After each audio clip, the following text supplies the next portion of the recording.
Guardness. Okay lang yan. That's reality TV yan, reality TV. So, pwede ka tumingin sa cam or sa akin. So, Okay. bato lang ang mga questions. Chikan lang tayo. Sige. Makabibigtima siya. Okay. Yeah, relax na relax.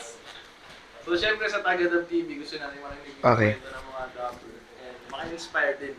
Okay. Okay, so, pinakauna, makilala kayo. At saka ano yung currently na ginagawa. Teka lang.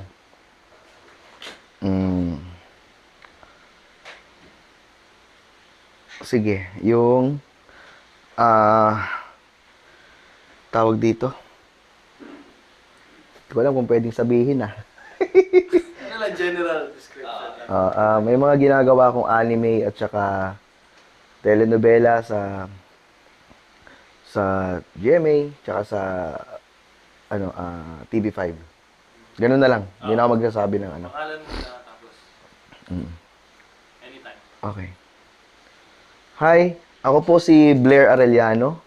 Ako po ay isang dubber ng Channel 2, ng TV5 at ng GMA. Kasalukuyan po at ako ay may ginagawang isang proyekto sa GMA at saka sa TV5.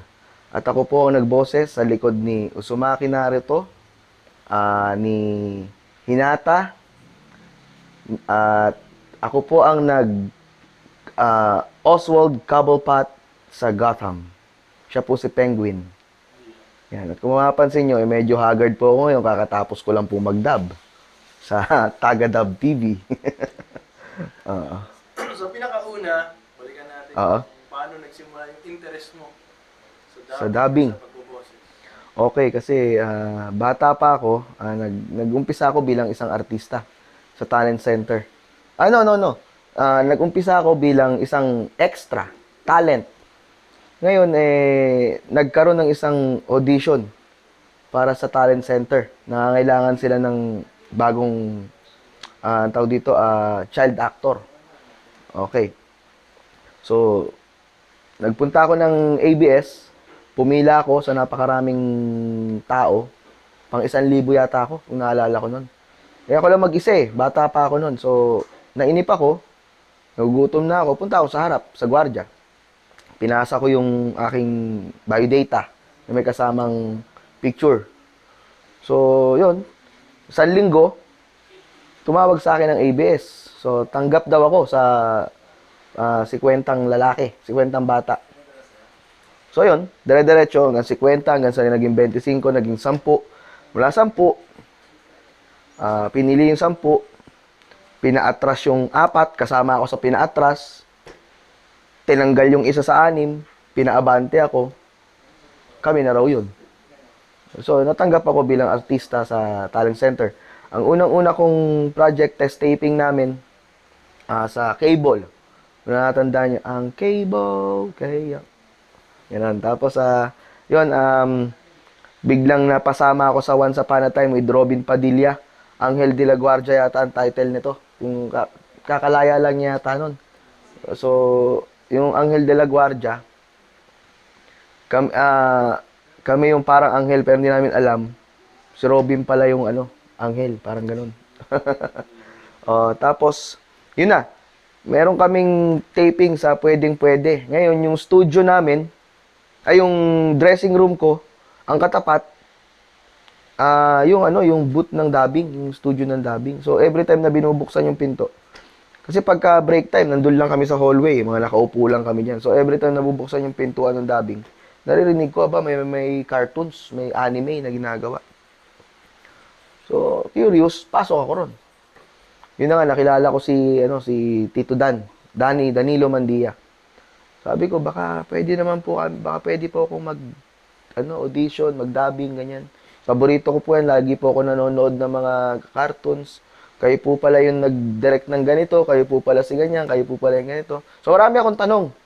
Hanggang sa, quiet ka lang, ganun. Sige, pag nagkaroon ng pagkakataon, mag-audition ka. Ito na nga, dumating. Yung Digimon Adventures. Kauna-unahang English dubbing ng, dito sa Pilipinas.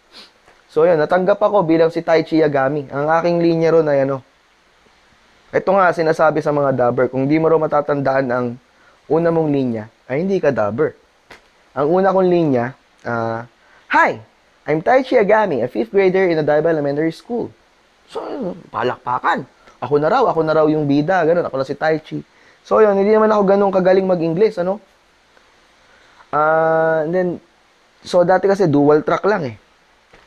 So, lahat ng kasabay ko, pa nagkakamali ako, once na na-preview yan, kailangan ulitin kapag ka may mga barok na linya ng English. So, hindi naman ako, syempre, sa ngayon, nahihiya ako kung ngayon mangyayari yan. Pero dati, hindi ko naiintindihan yan. Madalas ko pang makasabay ko sa track niyan, si Kuya Choi. So, ang nangyayari, si Kuya Choi kailangan umulit ng umulit dahil sa akin. So, yun, hanggang sa nag-decide na nga yung management na in production na alisin ako sa programang yun. Palitan na lang ng palitan. Yung pumalit sa akin talagang Amerikano. Tapos sabi ni Tito Dan, huwag ka mag-alala kasi meron akong isang project, yung Jester the Adventurer. So, yun, ako yung binigay niya sa akin yung character na si EQ. Isang shaman. So, yun, doon na nag-start ang aking pagiging dubber. Hanggang sa marami nang kumuha sa akin, yung tulad ni Neil Tolentino, Papa Neil. Kinuha niya ako sa Daniela's Diary. Habang nagtitaping-taping ako, nagdadabing din ako. Kasi yun, dire-diretso hanggang ngayon. Hanggang ngayon, ito ang aking naging bread and butter. Ito na ang trabaho ko. Pwede niyo po masabi kung ilang taon yung nakalipas? Siguro mga 20 years na. Matagal na. 20 years. So, anong reason na yan parang ginagawa? What keeps you going, kumbaga? Ay, gusto ko tong ginagawa ko eh. Sa English nga, sabi nila, it's my passion. Gusto ko to. Mahal ko tong ginagawa ko. Mahal ko ang trabaho ko. Yun naman ang importante sa lahat. Kasi kung di mo gusto ang ginagawa mo, bakit ka magtatagal? Di ba? Ano to, sa pilitan? Hindi. Ang sa akin, ang dubbing, hindi to racket. Ito, bumubuhay sa pamilya ko eh. So, dapat kong mahalin, dapat kong alagaan. Every time na magda-dubbing ako, bibigay ko yung 100% ng makakaya ko. Hindi pwede yung okay na. Kailangan, ganun palagi. So, sa 20 years na yun, syempre may halo-halo na mga nangyari. Siguro pwede na ikwento sa akin yung paborito niyong moment, project, nangyari. And then yung baliktad naman nun. Oo, maraming ulit na. Pero wala akong hindi paboritong ginawa. Lahat yan gusto ko. Pero ang hindi ko malilimutan, tulad niyan yung Naruto. Yan. Kasi pag ginagawa ko yan si Naruto, ay para ako naglalaro. Natutuwa nga yung director nun kasi parang, binabasa ko naman yung script pero madalas kasi parang natural na yung binabato ko yung linya eh. Lalo na yung paborito ko yung malungkot si Naruto, yung umiiyak habang naglilinya. Yan yung mga paborito ko kasi. Yun, tas meron pa yung mga ibang project, lalo na yung mga mahihirap tulad nung kay Adam Sandler sa Channel 2, yung The Water Boy. Imagine, 2 araw ko siyang dinab. Kasi hindi ko kinaya ng isa lang. Napaos ako. Tapos ang hinihingi ng eksena ay utal-utal siya habang nagda-dialogue. So, mahirap yun. Challenge. Yun. Hindi ko kinaya. Siguro, ganun talaga. Kailangan naming gawin sa susunod na araw para mas maganda yung quality. Kasi medyo napaos nga ako. So, tanungin ko naman yung baliktad nun. Ano yung mga struggles mo sa pagiging isang voice artist? Struggle. Mababang moments mo. Struggle. Siyempre pagka meron kang character, darating kasi yan eh. Darating sa'yo bilang isang dubber na mabibigyan ka ng isang role na hindi talaga babagay sa boses mo. So kahit na anong gawin mong bali ng boses, kahit anong gawin mong hindi talaga babagay. So parang pagtsatsagaan na lang. Yan ganun hindi man nalulungkot, parang lang ako, parang bakit hindi ko makuha? May mga time kasi na ganun parang naka-off ka. Parang hindi ka parang yung hindi 100% yung araw mo na yun para magtrabaho. Yung parang matamlay ka, ganun. Hindi mo makuha yung gusto mong gawin dito sa character na to. Lalo na pag bago itong project na to para sa'yo. So, kailangan mong kapain. Yung parang nakakaano lang, nakakaasiwa, para sa sarili ko ba't ganun, hindi ko makuha. Ba't ganun? Tapos yun, syempre masasamahan pa yan ng, kung minsan meron kayong hindi pagkakaintindihan, dahil pare-parehas kayong mga pagod, minsan nagkakaroon ng taasan ng boses. Hindi man maiiwasan yun, pero dapat kang, in the end, trabaho lang yun. Pagkatapos, ay, kayo na uli, magkakaibigan kayo uli. Mm. Sir, pwede niyo bang makwento yung, siyempre, andito kayo sa Creative Voices. Paano kayo nagkakilala ni Sir Choi?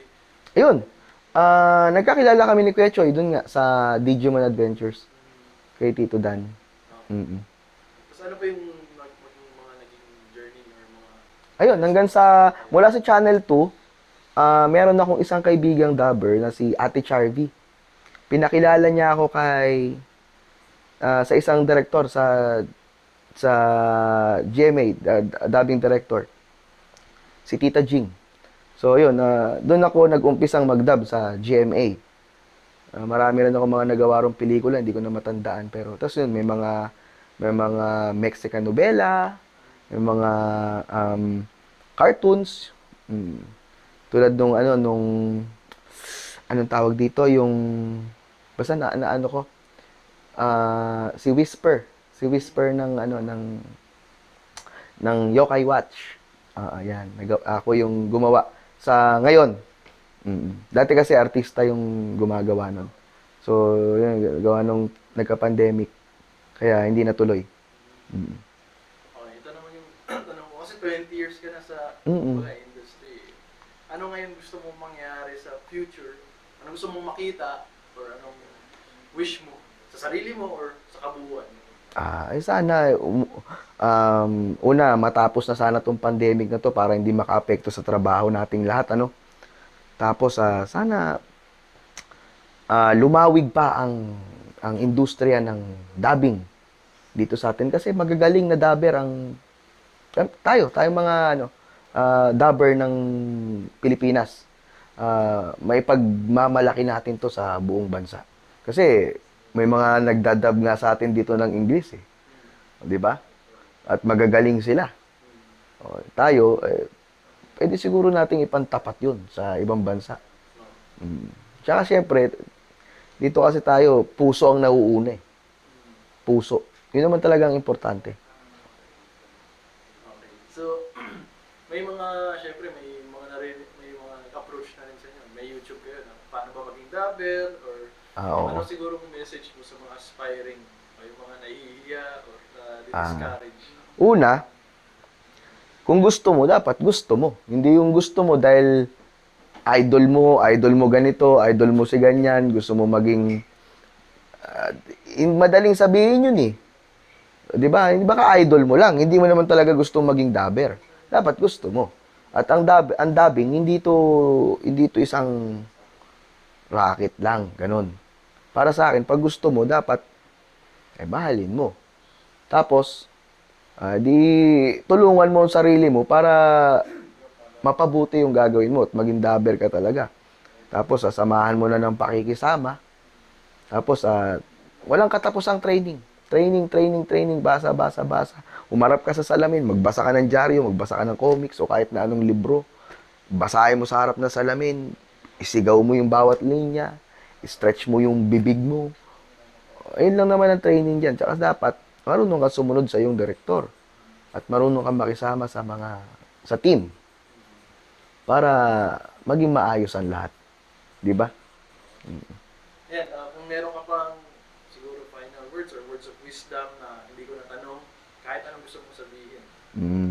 So, yun lang. Sa mga gusto maging dubber, huwag kayong susuko. Marami naman diyang, kung gusto nyo mag-aral, kung gusto nyo mag-workshop, nandiyan naman si Kuya Choi, kontakin nyo lang yung Creative Voices, di ba? Malay nyo, isa kayo sa mga mapili na maturuan. Tapos, meron din naman dyan na pwede kayo mag-message, ganyan, baka nangangailangan ng mga bagong boses. Pwede naman kayo maturuan sa umpisa. And later on, hanggang sa matuto kayo, malay nyo, baka maging dubber din kayo balang araw. Tiwala lang sa Diyos. Tsaka ito lagi ang pairalin. Wag ito.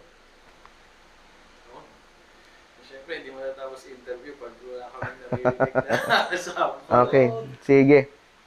So, anytime you're ready. Okay. Ako si Uzumaki Naruto at magiging isang Hokage ako balang araw. Kagebunshin technique times 2 times 2 times 2! Ha! Rasengan! Ayos ba? Ay, makakalaman siya. Thank you.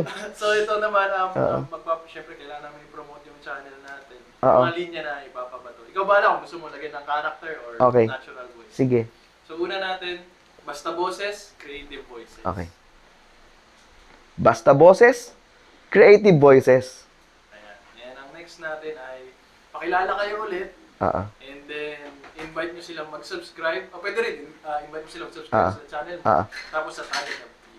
Tagadab TV. Tagalog. Okay. Anytime. Ako po si Blair Arellano at iniimbitahan ko po kayo na mag-subscribe sa Tagadab TV. Hep, huwag niyo pong kalilimutan, meron din po akong page. Blair Arellano po ang aking page. Sana po, subscribe nyo. Yan. And then, meron pa tayong pinakalasa.